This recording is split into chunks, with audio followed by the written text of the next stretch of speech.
Okay, so I'm back at it again, baling hay. Wednesday, Thursday, and Friday we're supposed to have a pretty bad rainstorm. I believe it's some tropical depression that we're supposed to have the remnants of come up through.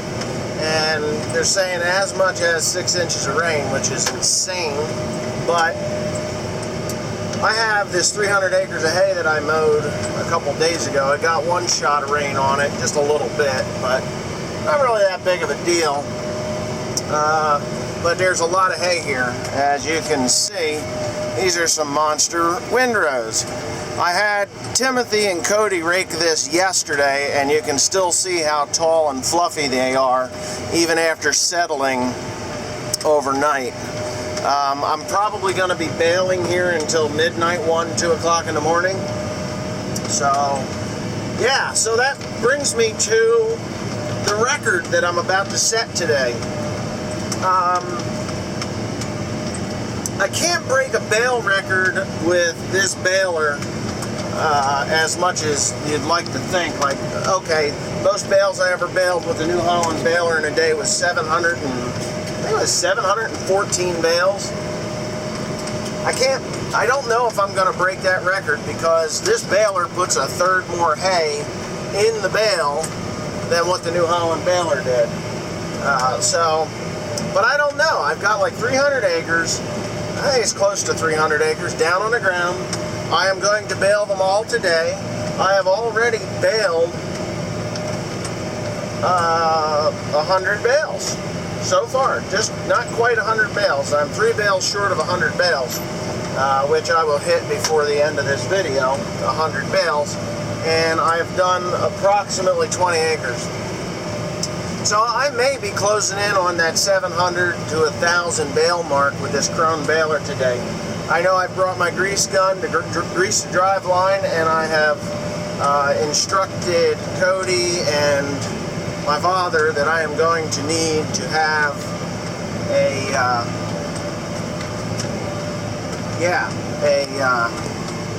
a pit stop, I should say, like fuel, and I'm going to need baling twine. I do have grease and I'll be okay there. But I just want to keep this thing going as far and as fast as I can. I bale like this to skip bale. I call it skip baling because I skip every other windrow. It makes it easier on my drive line to not be turning so tight as I get around these things like that. Let me move my camera a little slower. And you can watch the bale fall off the back. I only have one camera on this baler because the other views just don't matter. I just need to know what's going on behind me more than anything. And it's about ready to drop off now, and I'll tell you what the bale weighs when it comes off. That bale only weighed 1,100 pounds. I don't know why. All the other bales up until that one have been weighing anywhere from 1,400 to 1,700 pounds. So that's kind of weird. Could be the screw up in the scale. We'll see what the next bale says, because what'll happen is it'll drop a bale and it'll be like 3,000 pounds, and then the next 2 bales will be 1,000 pounds. And it's really weird. It's like it's averaging them out somehow.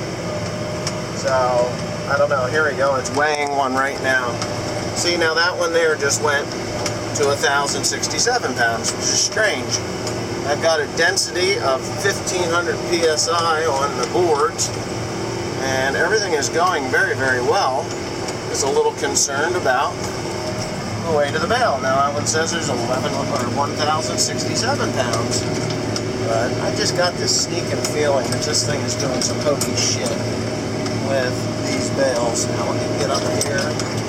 You can see Timothy didn't do a very good job of raking. I'll have to bring that up at the morning meeting before we get started every day. And yeah, so this thing's about ready to drop another bale here. And there's weighing it. You can see the little scale jumping. There, it dropped it. Yeah, 1,254. That's doing some adjusting.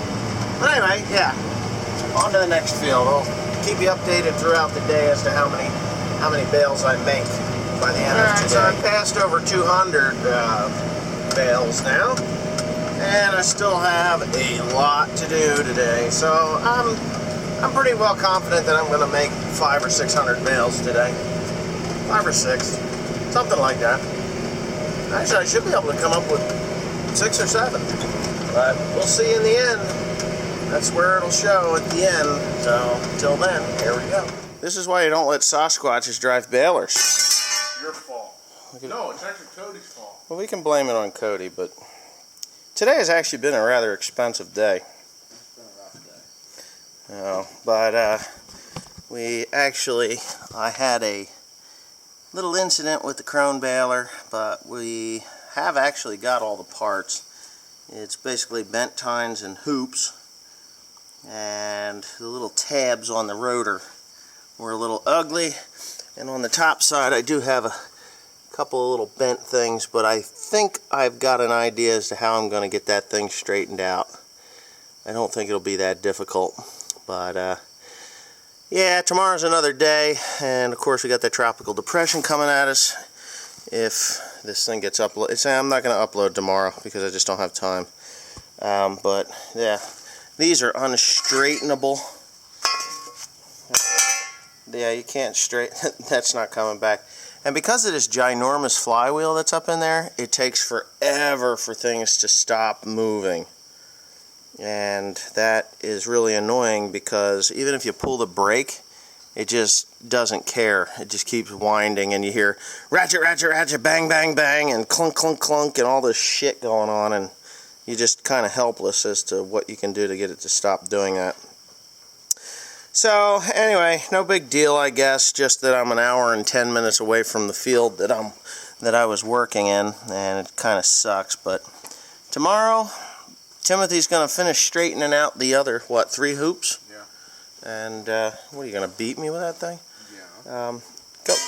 Hey Cody, unplug those lights. We're done. And I'll get some footage of it going back together tomorrow. So thanks for watching. I think. It's dark, I can't see.